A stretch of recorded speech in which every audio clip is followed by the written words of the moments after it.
Reactive Training Systems. Hi everyone, welcome back to the RTS Podcast. I'm Mike Tushir, and today I'm going to be talking to Max Aita. Max is a weightlifting coach and a powerlifting coach. He's been on the podcast before. It's been a little while. We talked about, I believe it was transference and specificity, probably a year and a half ago, maybe a little bit more. If you enjoy the conversation that you're about to listen to with Max, I definitely recommend going back and checking that one out as well. That was another favorite episode of the podcast.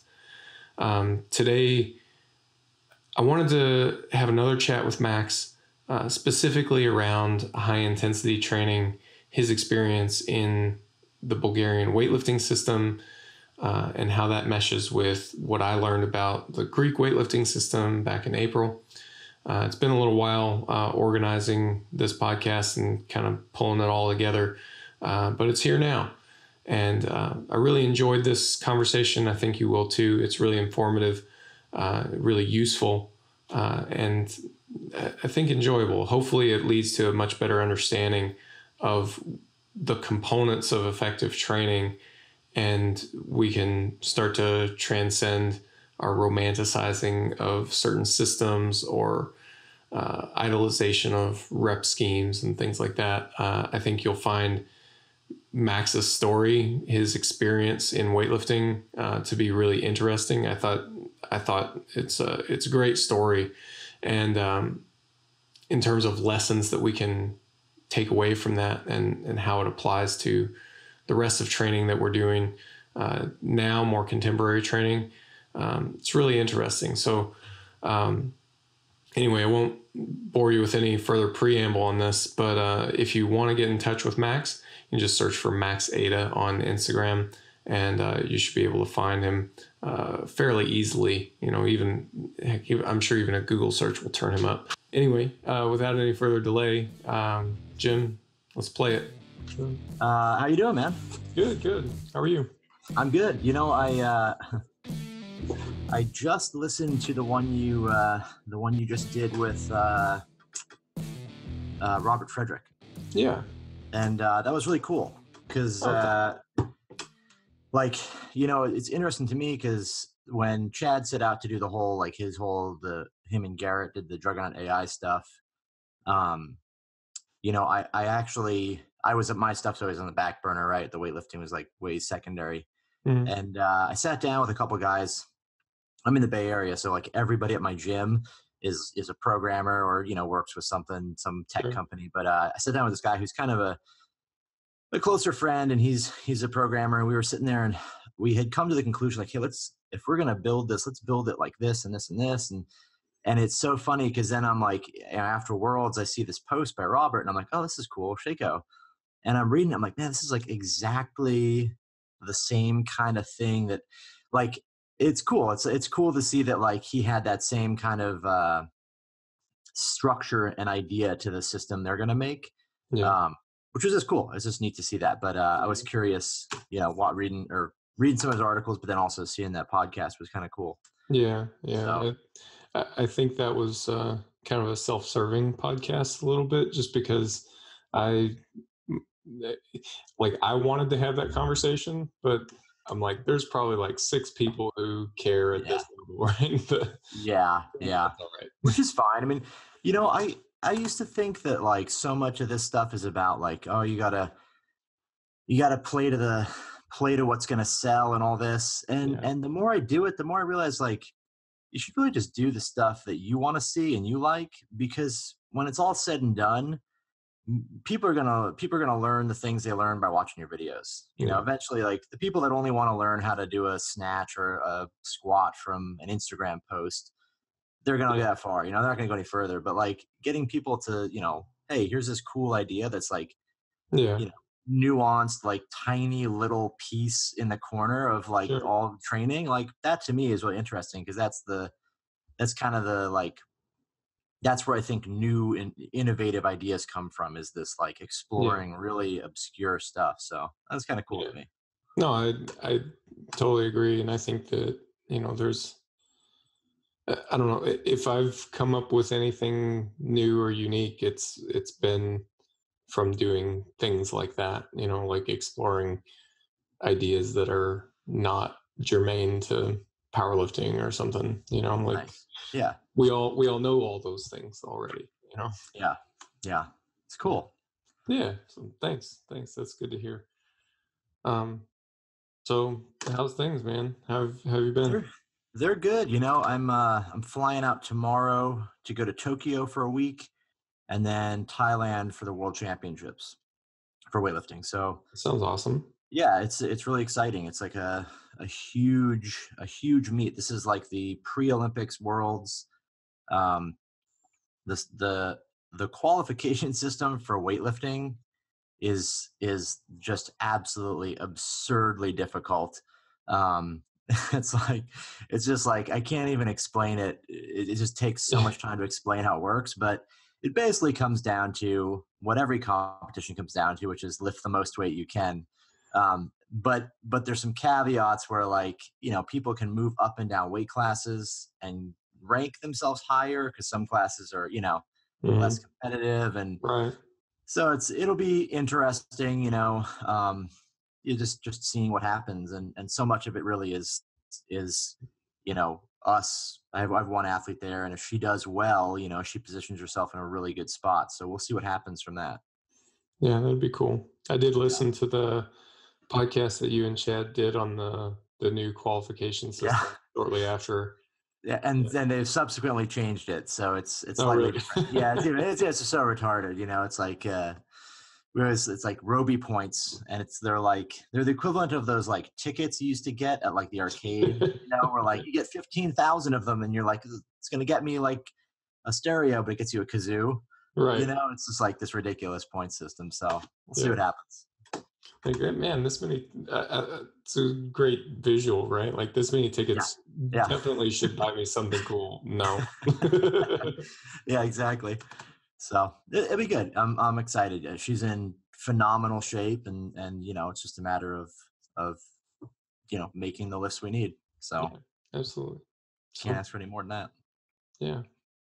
I mean, really, every time, it's a good position to be in going into a competition like that. Yeah. So this is kind of been a little bit of a long time coming. So back in April, I went to a clinic, and they had invited Christos Yakovu to do he was the main presenter, right? And this was kind of the first encounter I had with ideas behind Greek weightlifting. Yeah. I saw was it an article you wrote or a podcast? Something like that, yeah. I remember I heavily perused what you had put up. Yeah. It was really interesting to me, and it struck me as far as training systems, training methods, and things like that go, it seemed like what I had heard about Bulgarian weightlifting, except with a heart. Yeah. That was probably the best description I've ever heard of that. Yeah, for sure. Well, I thought it'd be kind of a neat conversation since you've got firsthand experience with that. Absolutely. And powerlifting seems to go through a Bulgarian fetish like once a decade. We're probably getting due for one. Yeah, it's coming up. Yeah, I think it goes through a cycle of like Westside fetish, and then the Bulgarian fetish. It's like that pendulum swings from absurd to absurd. Yeah, like I think right now we're in this maybe on the tail end of this fetish of like really low RPE training, like really low, like super submaximal, lots and lots of volume. And I mean, okay, so it's like the opposite of that, right? Yeah, exactly right. Yeah.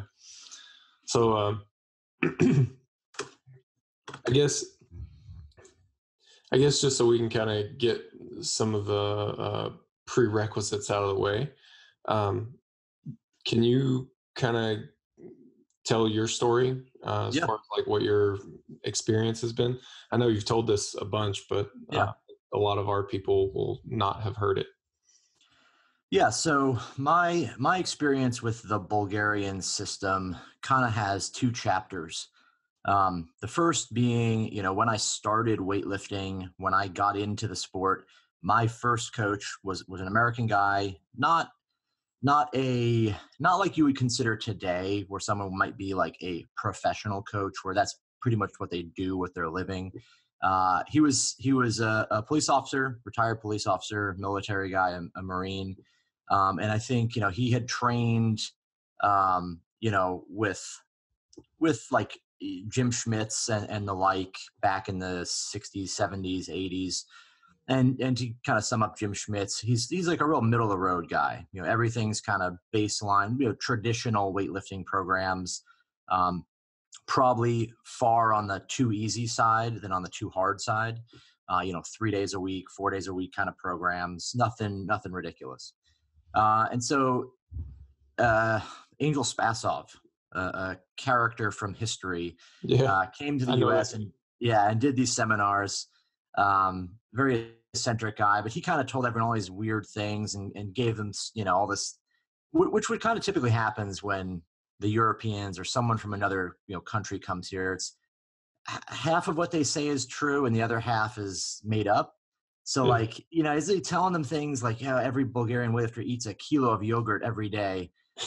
Which is like, okay, like, I mean, is that just like he's exaggerating? He's telling kids a story, anyways, they kind of go through this whole thing, and Spasov comes, shows him this totally different system. We just snatch and clean and jerk to get better at snatch and clean and jerk. And if you want to be strong, you got to lift heavy weights, and all these like really awesome anecdotal or colloquialisms that like, wow, that just resonates with you because he's an emotional kind of coach. He's more of a motivator. So he learns the system, takes this idea of snatch, clean and jerk, squat, maximum and heavy pretty seriously. And he retires to Montana, where I met him and I started working with him. And he and I, it was just the two of us, it was just me and him training. This is like probably early 2000s, 2001, 2002, maybe. We're training, and he, for the most part, is just, let's just max out Monday, Wednesday, Friday. And that turns into let's max out, on Tuesday, Thursday also.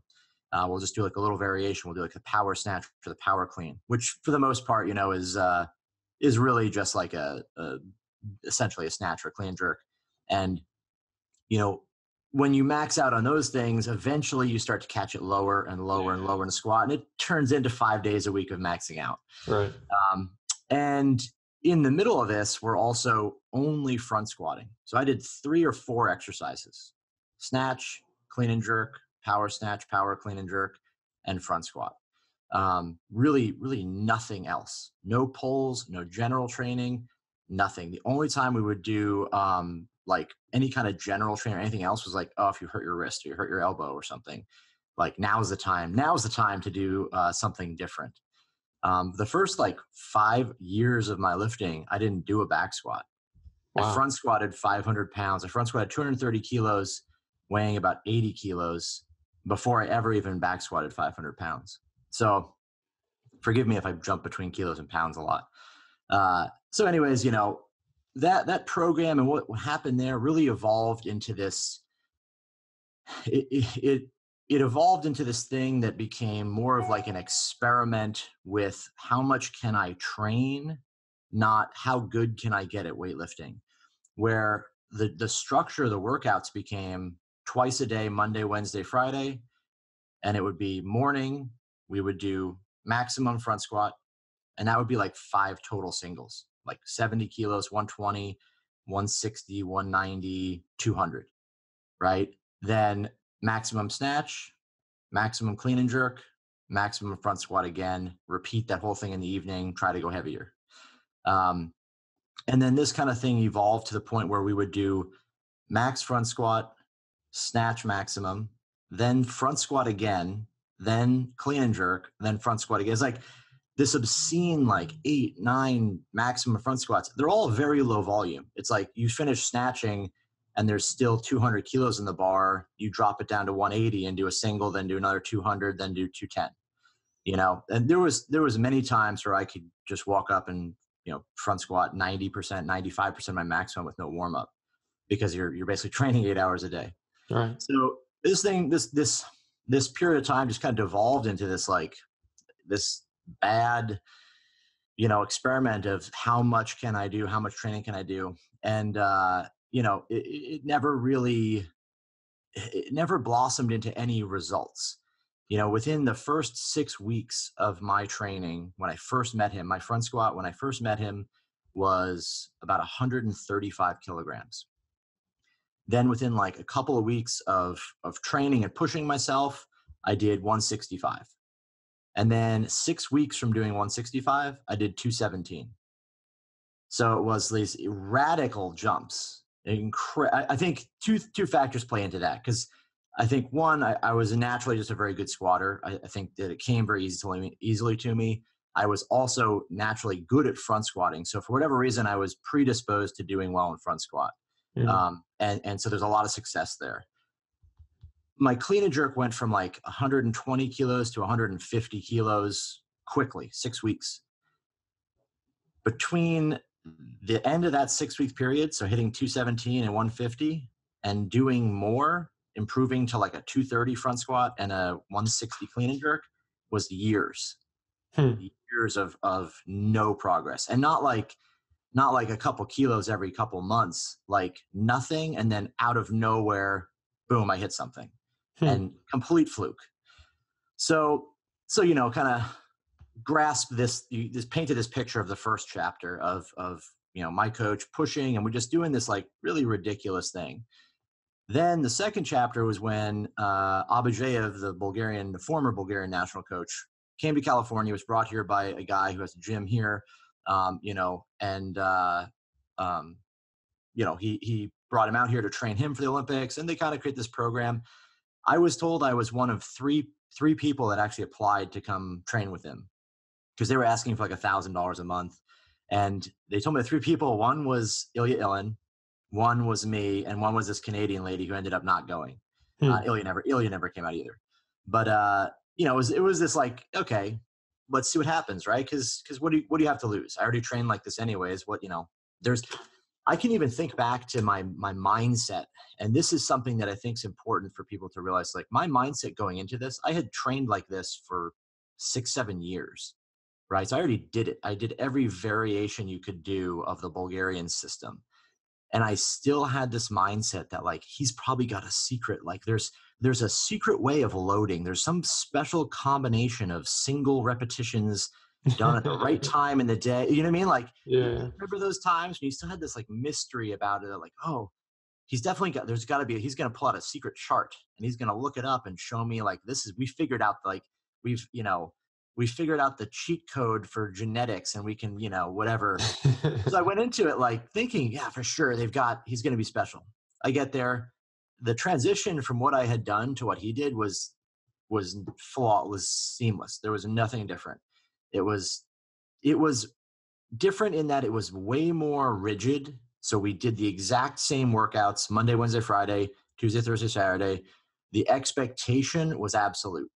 If you snatched 100 kilos as a maximum on Monday, you were expected to do 95 on Tuesday. If you snatched 100 on Monday, on Wednesday, the next heavy session, you should be able to do at least 100, 102. It was just absurd, right? Yeah. My best power snatch when I got there was around 110, 115 kilos, and it jumped to like 130 purely because of the environment. There's an incredible intense environment, and everything came up because, I remember the first day I was there, the super heavyweight that was there snatched 185 kilos, and I had never seen anything like that in my life. It was absolutely like amazing. So of course you're gonna lift well.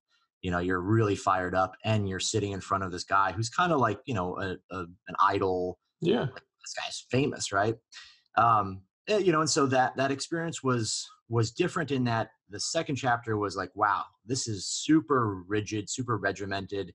It's just the same exact program hammered out. No one cares about anything. There's no leniency. There's no changing things. Just do this, this, this.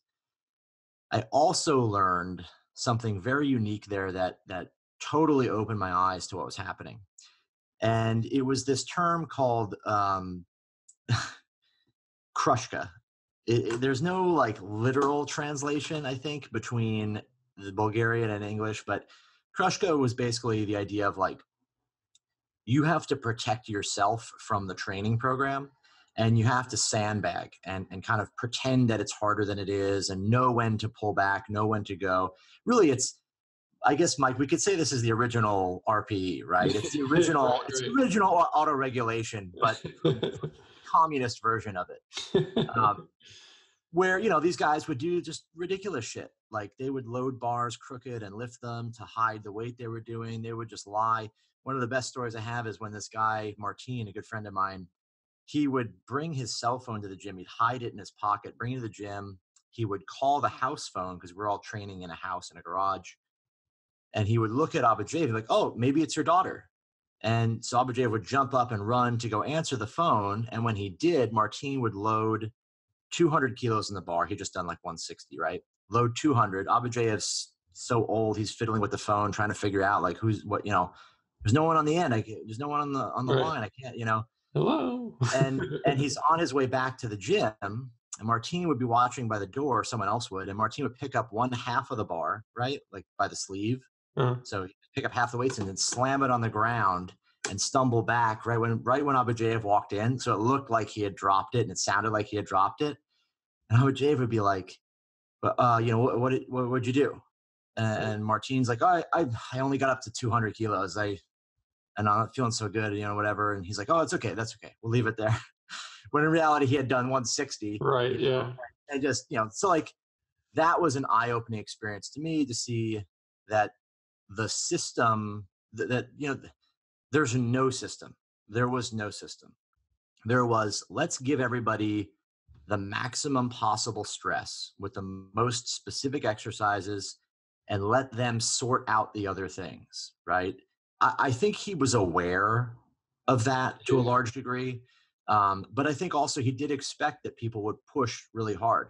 And, you know, when I got there and they told me about the idea of krushka, I made the mistake of thinking, oh, well, I'm not going to do that. I'm just going to train hard, you know, and they were just like, you're going to die. You're going to die. And my front squat went from, you know, 230 down to like 70 kilos. I couldn't stand up with 70 kilos. Jeez. And I just got buried with it. And it was the day before Thanksgiving. We get the day off for Thanksgiving. And I think we got one more day, came back on Friday. So I had one day off and I came in and I front squatted like 235. It was just like ridiculous. This like everything, all the time stuff is like compressed because you're so destroyed, you're so broken. But there's these like intermittent, you know, like sparks of incredible performance, much like I had experienced previously where out of nowhere I would clean and jerk 160 and be a PR, but then I'd never be able to replicate it. So yeah, that's kind of the gist of what my experience with them was very much that it's a super ridiculous, like super hard. The rigidity of the program is intact, you know, year round. There's not a lot of leeway, but it's taken anyways by the lifters, if that makes sense. Yeah. Yeah. So, I mean, that was probably the for the most part, the gist. They didn't, you know, with Abujayev, we didn't squat as much as I did previous to that. You know, out of like 42 exercises a week, I think 18 of them were front squats. And then the rest of the time, you know, was all snatch and clean and jerk. Wow. Okay. Yeah. So the krushka idea reminds me a little bit of a story, secondhand story that I heard about Westside Bargo. Mm-hmm. And this would have been kind of back in the 90s, late 90s, early 2000s, I guess. But so the story goes that, so everyone's familiarity with what Westside is and what that program is like, at the time especially, came from Powerlifting USA and articles that Louis had written or someone had written on his behalf, right? I mean, I guess there's like the Westside tapes and stuff like that, which sure, that was fine too, but it all pretty much was his message that gets conveyed to the public. But so the story goes from people who were there, uh, the guys that you would talk to at the gym would kind of nudge you and Yeah. guide you a little bit different Hmm. direction. So, like, apparently, so the story I heard is that it would be Chuck Vogelpohl for the squat. You know, that he kind of ran the squat program, and Right. you know, Right. in the meantime, Louis jumping up and down about reverse hypers, but you know, there's what Louis Yeah. is saying, and then there's what's actually happening, Yeah. and Very much. and I guess George Halbert for the bench. But you know, regardless, I'm sure it wasn't just those guys. I'm sure it was, you know. Anyway, I think that's just really interesting. You know, this notion of like, well, here's what we say it is, but then there's what it actually is. You know, Yeah. and that those aren't the same thing. Yeah. Yeah. Very much. I think it's a funny thing because because that whole thing is the culture that exists in these programs. There's, they kind of form a lot of the success, but it's not really explained or written, to just do the quote unquote Bulgarian system or Westside or whatever it is. Like, there's more to it than that. Yeah, It's a I think this is the best way to describe it. I don't like the idea, the term, the terminology, the Chinese system, the Bulgarian system, the Russian system. I think the word strategy is a better definition. You say this is the Bulgarian strategy, because strategy encompasses all of the aspects of what they're doing. It wasn't just, Bulgaria. It wasn't just going really heavy all the time. It was that in combination with, having a way to pass drug tests, in combination with having a crazy environment, you know, yeah, in combination too with like the fact that the Bulgarians hated the Russians, and there was a deep-seated, like, they wanted to defeat Russia. Abajev himself was an interesting man because he had desire. His whole intention was to win all of the golds at the Olympics. Back then, you could enter a full team. And in '88, his plan was to sweep the whole thing, and he probably could have done it. He had the lifters, and they started doing it. The backroom dealings and all this, were like, hey, you can't do this. You can win a couple, but you got to leave it for everybody else.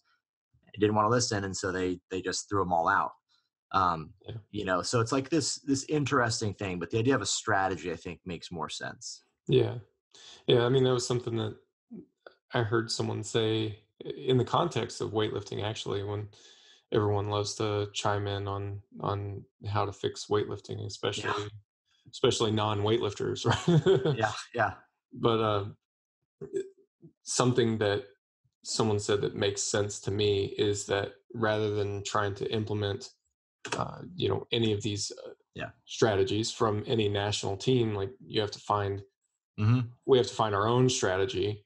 Um, it has to be something that meshes with American Yeah, culture, yeah, with our talent identification program, and all that stuff, right? yeah. Very much, very much. So, um, so just to kind of contrast that with what I learned about Greek weightlifting, it sounded really similar at the end, you know, and Yeah. so he presented for 2 days. Coach Yakubu presented for 2 days, and it was only like this very end presentation that he seemed a little reluctant to give, even where he was talking about Pyrrhus Demas and Yeah, his training program, and I guess the program of all the guys that were at that level.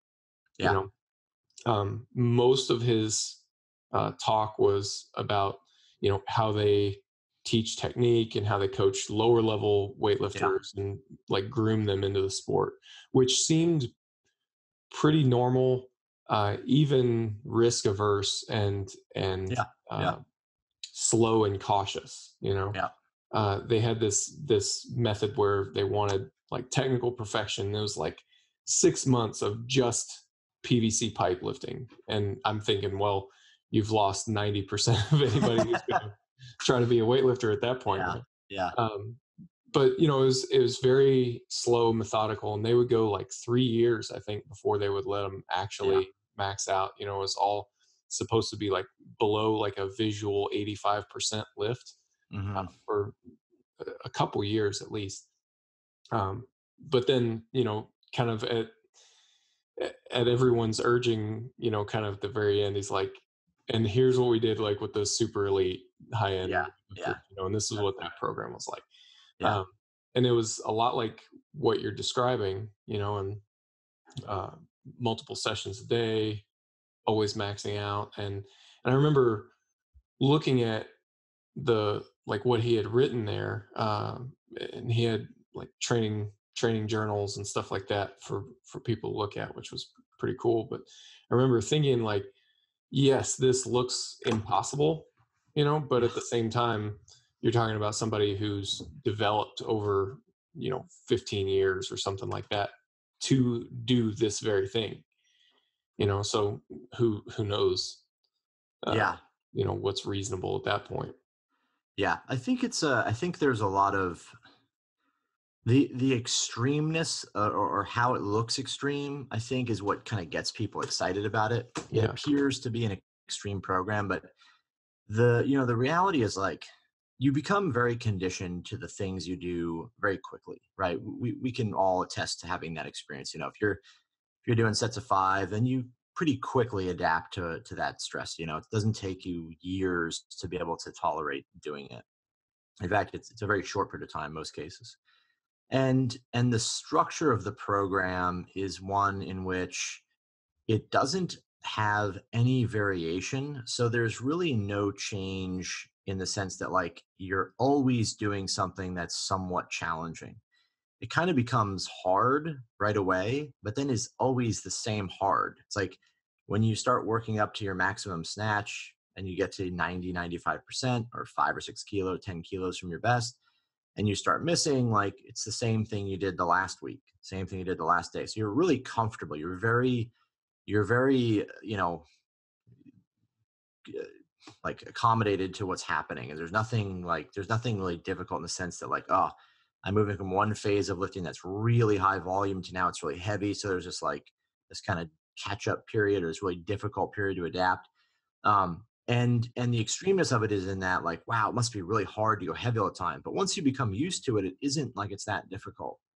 I also think from like the point of view of a person doing it, um, it was really, I never got hurt. Like I never really got like I never had a soft tissue injury squatting maximum weights multiple times every single day. Never had a soft tissue injury from that.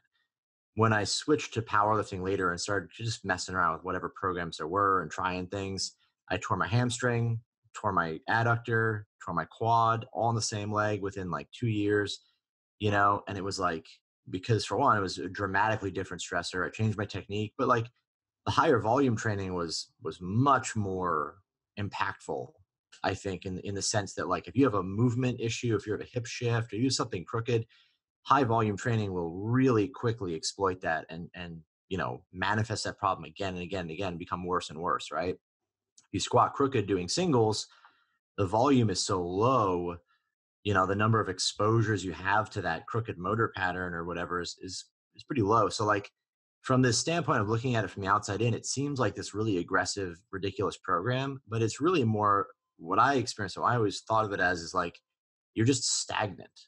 You're just in this like stagnant place of you can tolerate the training, but it doesn't necessarily solve the problems you have as a lifter. So unless you're really apt to train, you're going to do well with that system.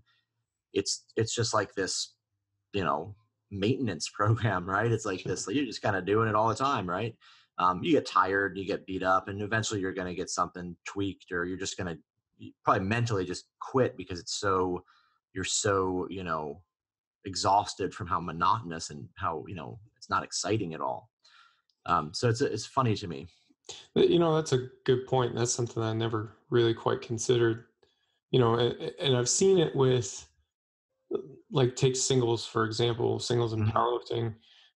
If you follow a program like one of Shako's programs, Yeah. you'll go months and not Yeah. touch a 90% load or anything like that. And then when you do, it's like once in a training Yeah. cycle, and uh, they have this experience. People that do those programs have this experience that touching 90% loads is extraordinarily stressful.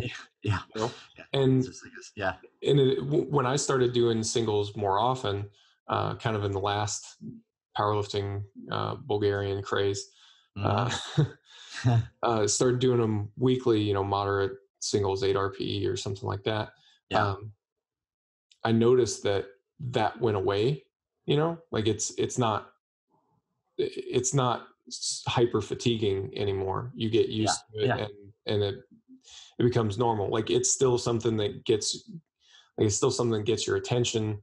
It's Yeah. still, exciting, I guess, in some way, but it's not really fatiguing. Yep.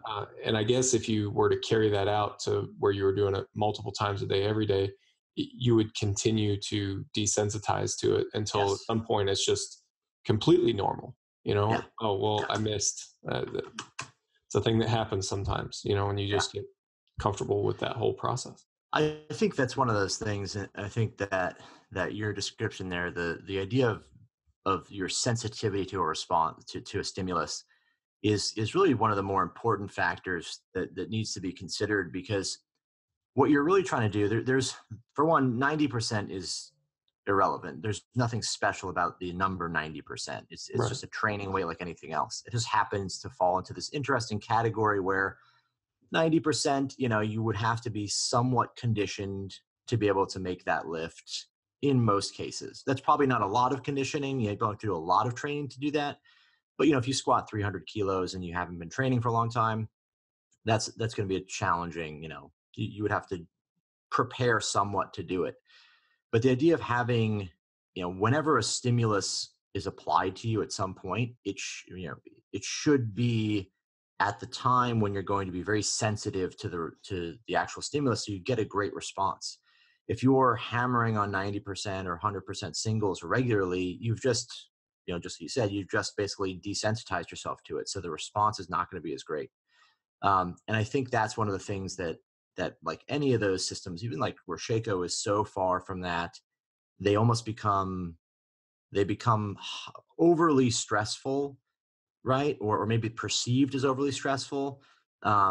But they really shouldn't be in that place. I think they should be done more enough, more so that you could actually benefit from that as a training weight. Then contrast that with the Bulgarians, where it's just like, it's just a total waste, just abused it, right?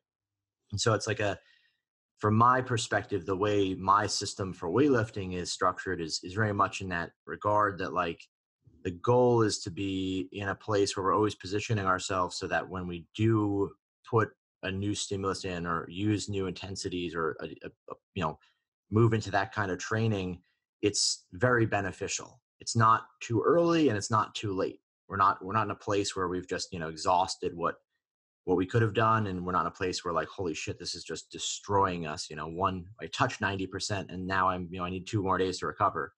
So it's Yeah. interesting. Like, I think that, kind of talk about too, the pendulum, right? The balance, right? There's got to be a balance where as an athlete, you should, and I don't know how your thought is on this, but as an athlete, you should look at as a coach, you should be able to see an athlete and be able to identify the conditioning of that athlete. If you looked at someone's workouts and they were training, and they were to put, a heavy single on the bar and make it, comfortably, and it was maybe like a 9 RP or 8.5 or something, you could say, hey, this person is like really in the place I want them. Everyone's strategy is different, but like, I think a really, really well-conditioned athlete, in that near, within that proximity of a competition, 8-10 weeks, should be able to do basically any of these intensity zones really comfortably, and it should be stimulating at the same time. Yeah. Right. Yeah. Yeah. That touches on an idea that I don't have any type of direct evidence for, but I seem to be falling in love with it all the same, which is kind of dangerous. But this notion that the quality of paying attention to your training, the fact that it's in that zone that's stimulating to you, Yeah. your attention, that there's something valuable there. Yeah. When it gets to the point where so training monotony, not in the sense of like exercise science where we study training monotony, but just that it's the same all the time. It Mm-hmm. it gets boring. Yeah. It gets to it gets hyper normalized where Yeah. there's Exactly. nothing exciting about it. Like I wonder if there's almost a need for that novelty, but not in the sense of just like doing whatever Yeah. crazy That's crap you can think of, but just that it's a little bit different from what Yep. you're used to. Yeah. That's something that to me I didn't really understand. I think until until this last year with Alyssa, my lifter, the one I'm taking to Worlds, is this idea of variation and the idea of like exercise novelty or any kind of novel stimulus is, it's like if you imagine if we break training down and we always use the same terms to define it: volume, intensity, distribution of lifts by intensity zone, and we can take like an average intensity. We have these really metrics that are simple to look at. They don't really define how, it's going to sound silly, how exciting the program is to do. Yeah. And something I've learned, because this is a very interesting, because when I trained, I mean, I literally would beat my head against a wall for 8 hours a day. And it just was, well, this is what you have to do. Yeah. Every day leaving just distraught, but then the glimmer of hope the next day, I'll come in, maybe I'll PR today, right? That wouldn't fly with these athletes I have now, because they can just leave. Why would I keep doing this? Right. And it's not a matter of putting novelty in for the sake of maintaining, like keeping people around. It's that the variation in training has to be done in a way that is kind of, people do something and they kind of get tired of it, get monotonous, and then there's a rebound because something a little bit new comes along. Weightlifting has a lot of options because there's a lot of different variations to lift that you can use strategically to place these in there and kind of create that sense of novelty or sense of hey, this is a little bit different, a little challenging, but you're not deviating so far. If we look at one extreme like Westside, the traditional kind of idea Westside, where it's like a new exercise every week, it's just novelty for the sake of novelty, right? There's nothing benefiting the lifter there. With this, it's like the ability to, as a coach, look at a lifter and say, I can feel when this lifter needs a new stimulus, and let's rotate the exercises. Let's change things.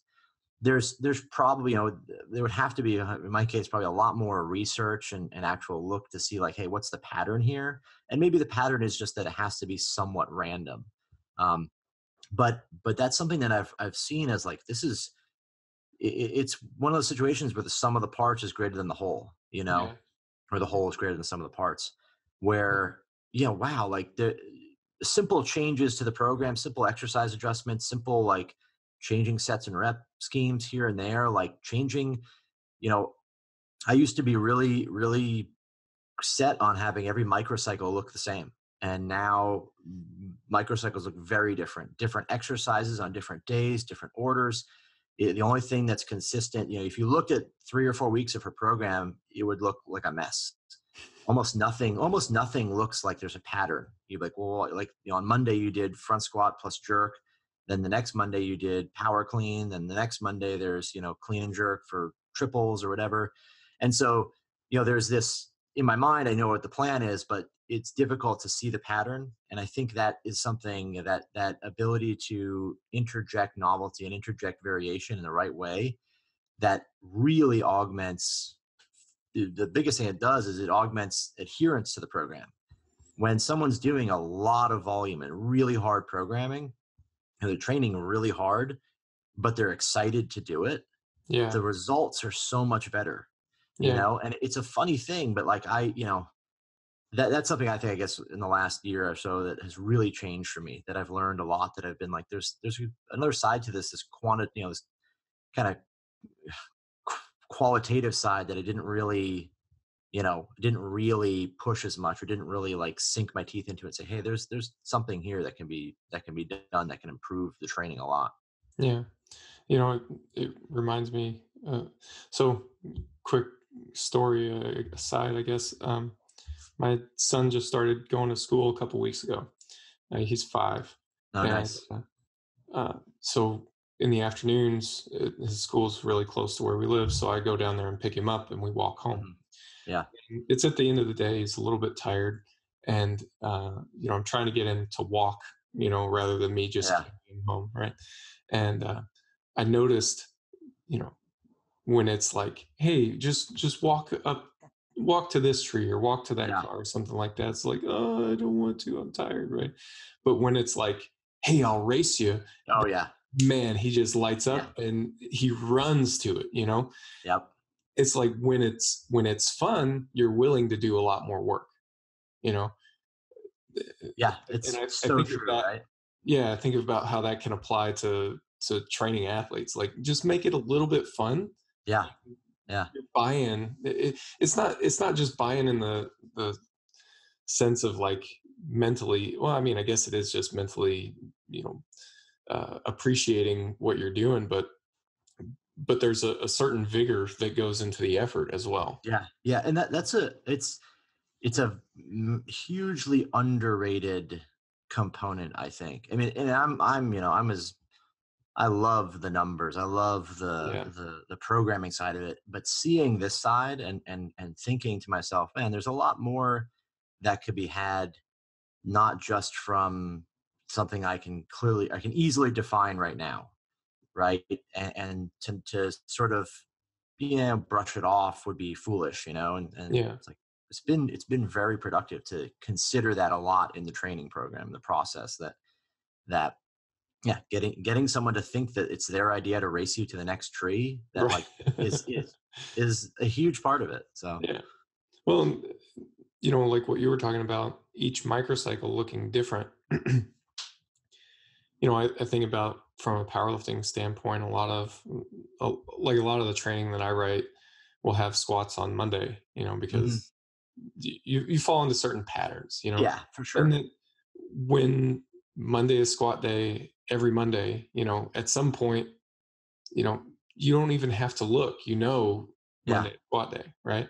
Yep. And if attention is important, if having that, little spark of, wait a minute, what am I supposed to be doing today? I have to pay attention. I have to make sure that I'm thinking about it and I'm going to the right place and I'm loading the right bar and doing the right things. Yeah. Well, if we don't set patterns quite so easily, then Yeah. I wonder if we can maintain some of that. Yeah. I was talking with someone about things like this, and they were kind of talking about the principle of variation, or something. And their bias is more on the, um, I guess, the cellular side. Yeah. They're thinking more about muscle fibers and hormonal responses, and Yeah. like physiologically what happens to make somebody bigger, stronger. And for them it was like, well, why would variation matter? Because it's about applying a stress to the tissue, and the Right. muscle doesn't care, if it's coming from a leg press or a hack squat. True, but the athlete has a brain and the spinal cord, and Yeah. they Yeah. might care. Yeah. Yeah. Yeah. There's What's these the other foundation? levels. Yeah. The foundation of everything is that it's a voluntary effort, Yeah. right? And so, disregarding that it's a voluntary effort just disregards probably 100% of where your success is going to come from, right? So it's an interesting thing. Yeah. Yeah. So, I guess, speaking more about, like, your takeaways from that experience, Hmm. and clearly there is some utility in, like, the really high intensity training zone. I mean, it's kind of absurd to say that there wouldn't be, but what what is there that's, I guess, transferable to Yeah. situations? I think that, my experience with it is it does a couple of things extremely well. One, it solidifies technical skill really, really deeply, right? For good or bad. Bad technique will be solidified just as much as good technique. So those really high intensity the really high intensity component of it is excellent at that. Um, it can have on a positive side, there's this kind of double-edged sword here, because everything has this positive side or this really negative aspect where, like, psychologically, the ability to come in and touch these heavy weights all the time, when done well, when I think someone is monitoring and controlling that, probably more like the Greeks, where there's probably a much more of a sense of like control from the coach to resist, people making, two or three misses at a lift. Um, when done well, those really high intensity, high frequency, the aspect of that, in the Bulgarian program, does a great job of fostering confidence in the athlete. You have a lot of sense that you can achieve these numbers. You're touching them regularly. Generally, you're fatigued when you're doing this. So when there is a taper, you do compete. The weights feel really light. You feel very confident. So it can have a really beneficial, outcome in the sense that, hey, these lifters are confident with big weights. The opposite side of that coin is that it can backfire.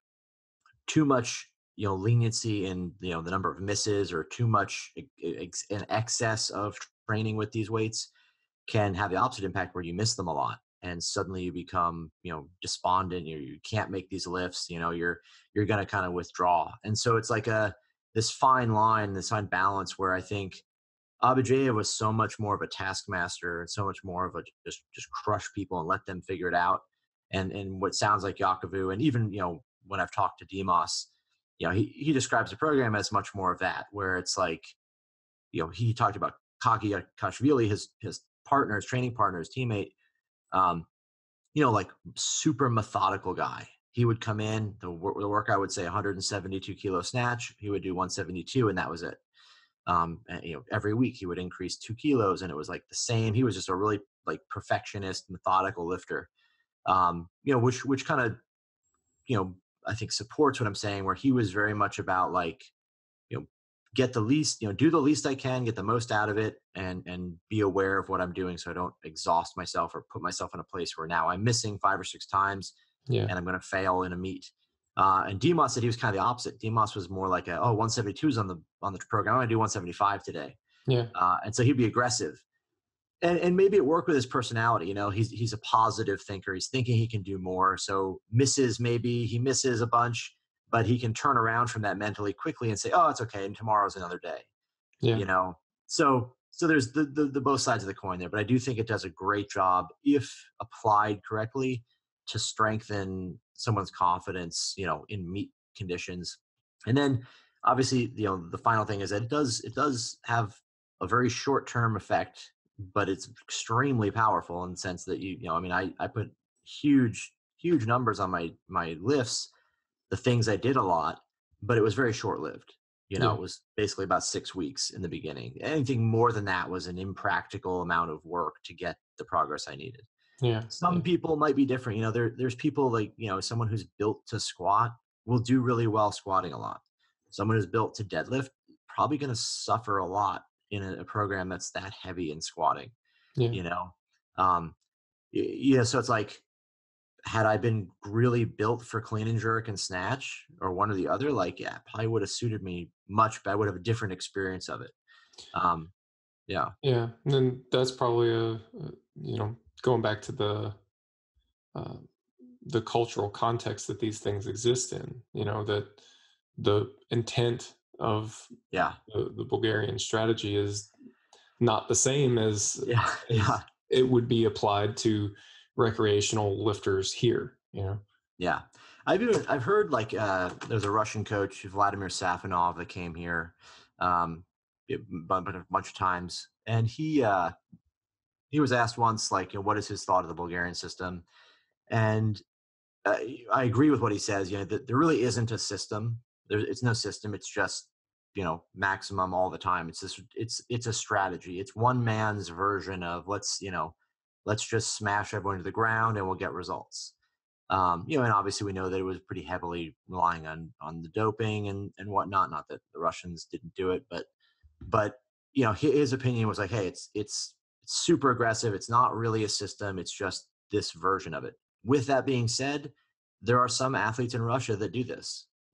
There's very few of them, but there are some that use it. So he could look at it and say it's a legitimate strategy. It's a legitimate method. There's nothing about it that you could say it just fails. But is it appropriate for everybody? And the answer is definitely no. It's not appropriate for everybody. But the people that will do well with it will probably do very well. And he cited a few, like 3 or 4 people on the national team that were exceptionally good lifters. That he was like, these guys train like that, and it works for them.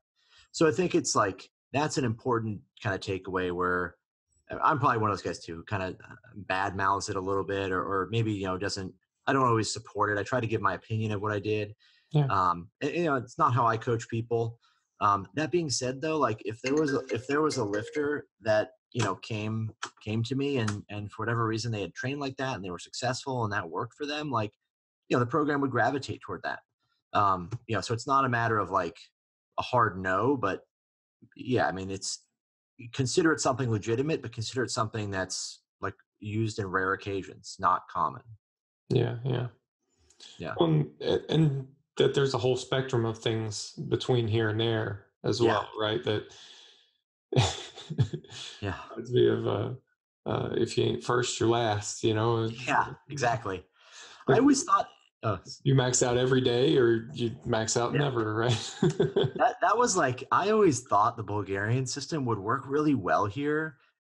Totally like, picture that like stereotypical dad in the South, like, yelling at his kids, like, come on, as Abajev told us to do, you got to max out today. And like, there's like, oh man, there would be so many like just hard charging guys from, Texas football guys, like, but it didn't. I mean, it's a funny thing. I know Abajev was here for a while, and he had some symposiums he did at like some universities for strength coach, and he was telling them that you had to train 8 hours a day, and people were like, what the fuck are you talking about? And they were like, well, what if they don't want to train that much? And his suggestion was like, well, then take their cell phones away. For one, they'll just go get another one. But two, like you're missing the culture here, bud. Right, you're a little off. And whatever, he's an 80-year-old guy from communist Bulgaria, but I just find that hilarious. The absurd, Okay. Yeah. Okay, I see where you're coming from. Well, speaking of those symposiums, I think I saw an old recording of one or something like that. And, he talked a bit about I guess it was some research that they did, like in support of whatever the training that they were coming up with, and looking at what the physiological responses were to doing all this super high intensity training. Are you familiar with any of that stuff? Like, this is something I'm always kind of curious about. I don't know how much of that is real, how much is legitimate. That's the question. I know his understanding of physiology was not great. Yeah. I think he's painted as this like brilliant scientist guy, but when he was here, there was a guy, a PhD from Cal, who was coming out and talking to him, and he would tell me afterward, like, yeah, he's like, I don't think he really understands physiology as well. It's like a high school level, like grasping of a lot of like, you're missing some big pieces here. I think there was a lot of trying to, bro science, whatever, like, creating a narrative of what's happening with some really loose, grasping at straws here and there to like, well, like the protein goes into the cell and that's what, it triggers this. And okay, like it's not really what happened. So I don't know how much. I also don't know how much of that stuff was actually researched. Yeah, versus a tough being one completely fabricated. Yeah, or even like if it was researched, was it done properly? Was it done in a sense that like, okay, the super skeptical side could say this was just done by people that were trying to keep their jobs. So they would create a study and, oh, look, we're scientists and, you need to pay us because without us, this whole thing will fall down. And, how much of that is like, hey, like my brother needs a job. Let's make him a scientist, and like, yeah, how much is that was going on versus the other side, which is like the diehard, believing in its side is like, oh, well, they had, this incredible sports science and money and crap that they dumped into it. And yeah, okay. I don't know. One I'm, thing that you do yeah, see for sure in Western countries, even now, uh, if there's like a strong national program for a sport, yeah, they want coaches to present the annual plan or present yeah, whatever the plan is, right? And so I know of several coaches who just bullshit that yeah, presentation. yeah, They're for just, sure. yeah, Right. here, this is where we're following the whatever, and they have the Yeah. graphs and everything. But when Yeah. in reality, they know that the coaching process doesn't work like that. But you can't stand there and tell a bunch of Yeah. bureaucrats like I'm going to feel it out. Yeah. Yeah. I think that's one thing. And, is like professional coaches, as I would define myself, yourself, like we as a group are probably the most, for sure, the most honest, results driven people in all of the industry, because our livelihood depends on us being successful with what we do. And we could easily do something else because it's not, unless you're very good at what you do, it's not a super lucrative business. So it's the kind of thing where I think, like what I would see Greg Knuckles put out, what I would see you put out, like, what I would see coming from Mike Israetel, like this is really, it's going to be excellent, excellent stuff in the sense that, like, hey, if you're going to write an annual plan, I have to believe that it's going to be very, very good, because your job depends on it. Yep. Where someone else, like, they just have to give it because someone's saying, hey, check this box off, right? Check off this box, check off that box. And someone who's not successful or not, at that level, or someone who's in a government job, like in Bulgaria, would be the same thing. But it's interesting because I think we're in a very unique place as a community of coaches, in that everything we do, basically determines our success, determines our livelihood. And we have a vested interest in doing a very good job because it helps us stay, Yeah. employed, basically. Yeah. Where a lot of those guys, it's like the bare minimum, just getting the answer, getting someone to okay what you've given them is more important. Yeah. Makes Well, sense? it's nice that, the main people that we have to answer to are the athletes. Yes. I mean, I Yeah, think exactly. that's ideal, from an ethical standpoint. I think that's the way it Yeah. should be. Yeah. you That was a much more eloquent way of saying the same thing I was trying to say. know. This Well, happens this happens all the time. I'll take like 15 minutes to explain something and someone will say it in one sentence. I But yeah, get the yeah, benefit of listening to your idea. yeah. For sure. That's exactly what it was. Yeah. Yeah. Yeah. No, so I suppose kind of the last little piece here that I'll touch on, um, just the applicability to powerlifting, and that's kind of a topic that comes up anytime powerlifters talk about these types of systems. I know Coach Yakovu is coaching powerlifters at the moment. I mean, Greek powerlifting is not Yeah. huge, but there are a few powerlifters that he's coaching, and employing basically the same system that he Yep. used for weightlifting and just kind of ported it over to powerlifting. Yeah. You remember the Bulgarian powerlifting Yeah, I've world power? They dominated. Abujayev did the same thing after he got fired from weightlifting coaching. He okay. became he became a powerlifting coach. He coached some like junior powerlifters. I Mm-hmm. don't know if they were equipped. I would assume they were at the time, like single ply. Mm-hmm. Um, that's a tough one. Like the I the application of this system to powerlifting is a question a lot of people ask. And I think I always look at it like, I try to look at things like this. Chad actually asked me this years ago. He messaged me and said, "Hey, what would you do if we're going to do a Bulgarian style squatting program?" And, I said, "Look, if you're not going to do the Bulgarian program the way it is, then you're just doing a version of that. So you're one step removed.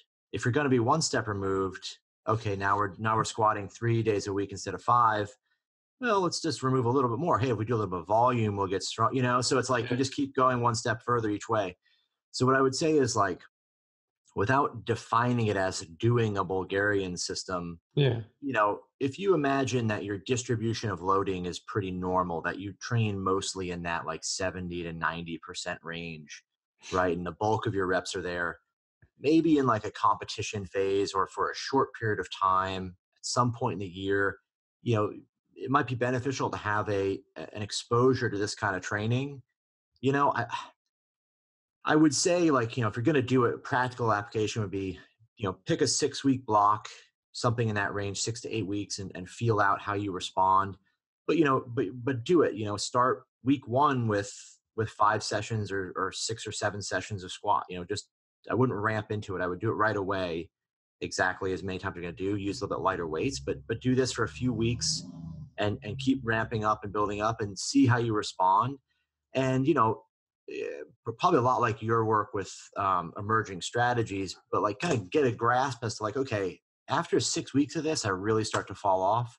So then I can kind of design this peaking structure or maybe design this phase where I know that it's productive for this short period of time, limit it to that, apply it to a lift that's probably really weak, or I'd say one or the other, either really weak or you're really good at. Because if you're really weak at it, maybe it would help bring it up. If you're really good at it, you might be able to tolerate it. So that's a tough one. I wouldn't know exactly what to say on that, but Sure. but use it as like a short-term thing, 6 weeks, test out, see, kind of grasp what's going to happen when you do it, see what your response is. And then, try to design a system or program around that, going into a meet, obviously be smart about it and use it, for like something that's not as important as like, raw nationals or whatever, but kind of get a feel for what's going to happen when you do it and go into that. Um, one thing I will say too, an odd thing I noticed is like my fitness levels, I did it for so long that my fitness levels always remained high. Like for years, I hadn't squatted every day for years and would really not even train super hard. I could come in and squat 260, 270 with no sleeves, no belt, like, having done squats maybe a couple of times a week. And I always remember when I trained like that, I would be able to get my fitness levels very, very high very quickly because, if you took a little bit of time off, single repetitions are so stimulative, you're going to start, quickly gathering your results, I think. So I don't know if I would say, hey, an off season thing, if you're really out of shape, you could start coming back this way, but it might be productive in that sense. For anything long term though, like using this system and adapting it to long term training, I think would be kind of a mistake. I think it just doesn't. It's so limiting in what you can apply to it. Once you start getting into doing heavy singles regularly, you can't just add volume to that. If Right. when I was squatting heavy every single workout, like there's no way I could do a couple workouts that were like sets of 5 and 3 and like I would just I would be destroyed the next day. It actually happened. Um, I was doing singles and I was squatting like 300 kilos every workout for like maybe about 5 weeks in a row. It was ridiculous. It was like this. It was the strongest I'd ever been in the squat. I was at Cal Strength and Glenn Penley was there and he was like, everyone started doing the Texas method, right? And I was literally like, I don't know what I'm doing. I'm not a power lifter. I'm not a weightlifter. I was injured. I was just a guy who squatted all the time. So I was like, oh, I'll do the program with everybody else. But of course I'm like, well, I'll just do everything. Right. Right. Yeah. Cause that's what's better. Right. So, I'm like squatting like, 270. It doesn't even require warm up. I just walk up to the bar and do 270. Hmm. And I did the first couple weeks of the 5x5. It wasn't super high. I started maybe like 210, 200 kilos for 5x5. And like 2 weeks into it, 3 weeks into it, I was just broken. And I was able to do like 250 for 10.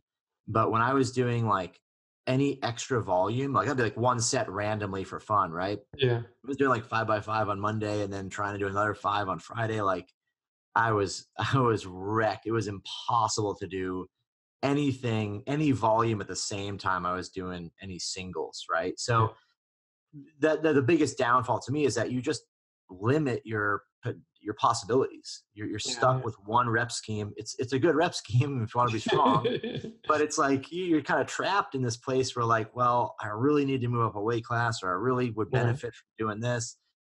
You just doing that with any rep scheme is right. It's true. Right. Yeah. And so it's like that one in particular is like this place where you can't go anywhere. You can go down, you reduce the weight and use lighter weights, but then it's like, why don't you just concede and start doing a training program that makes more sense, right? Or you can say, well, I guess I'll just go heavier, like do more frequent practice. Right. There was a lot of like, I won't say lies I would tell myself, but like you kind of think you have this like, oh, I figured it out, where like for example, like, oh, I squatted 270 kilos every day this week. That means a PR is around the corner. Right. It's not there. There's been there. I've been there. I remember I used to, when I first started doing the weekly singles, I was doing them heavier than where I've kind of ended up doing them now. And I remember deadlifting. It was deadlifting over 800 like every week for like 8 or 10 weeks. Holy shit. I remember thinking like, there's no way you can deadlift over 800 every week for 10 weeks and not hit a PR in this competition. Yes, there is a way. You could just not get any stronger. that reminds me. And at some point you stopped, right? At some point you're like, so that reminds me of this great story. And it's the analogy I use a lot of times for people that get stuck. This is where I was in that same place as you, but I never gave up. Not you quit. Obviously, you gave up on yourself. I'm not a quitter, but there's this great story, right? So this is like probably 1800s, right? This guy is convinced he's a corpse. He's convinced he's dead, and he's walking around. He's telling everyone he's dead, and the psychologist eventually gets in touch with him and finds him. And he's like trying to talk to him. He's like, well, like, are you sure you're dead? And he's going through this thing. He's like, yeah, I'm dead. And he's like, okay, well, let's define like what being dead is, right? If you're dead, your heart doesn't beat. Right? Well, if your heart doesn't beat, blood can't pump. So can a corpse couldn't bleed, right? And the guy's like, well, okay, yeah, I guess that's true, right? Okay. So then the psychologist cuts his finger and he starts bleeding. And the guy says, holy shit, corpses can bleed. So it's like that same thing where it's like, you're so refused to give up. Oh, and that's where I was like, holy shit, I can squat 270 every day and not make progress. It's just like this ridiculousness of like, you just never actually give up. And that was, so it's one of those things with the Bulgarian system, I think kind of has that hold on people, right? There's always a way. Once you bought in, it's like, just find justification everywhere, find this, find that, throw it in. So. Well, I really like where you're going with it though, as far as like the takeaways. It's not like even the way that I framed up the question is like applying, the Bulgarian system or the Greek system or any of these systems to powerlifting. And like my takeaway from your response has been like, it's not about applying the system, but what you need to do is to transcend the system. Yes. You need to understand, okay, this system contains these parts. In this case, we're focusing on like high intensity singles, frequent specific practice. Okay, what are the pros and cons of that? And like you laid out, it has these certain short-term benefits, but over a longer period of time, those benefits really diminish and all the drawbacks really start to become prominent. So once you understand that, here's the tool that you have. Instead of trying to port the system, say, what's the best application for the tool? Yeah. Absolutely. Yeah, I think that's transcend the system. What's the best use for the Bulgarian system? Well, don't use it. Transcend the Bulgarian system and come up with something better, And it's exactly like your conclusions. I remember you kind of talking about like 90% is not a significant thing. It's not there's nothing special about that number. And I think I had the same, I learned the same thing, was like, heavy weights don't have to be something that is, it's kind of like, there should never be like, you should never have rose colored glasses on when you're looking at any training variable or metric, or nothing is that significant. You look at it all with a very objective standpoint, like almost like you don't know anything about how training is. Mm-hmm. And you can look at, say, oh, okay, 90% weight, that's an effective training weight. You should probably be in this rep range for the most part.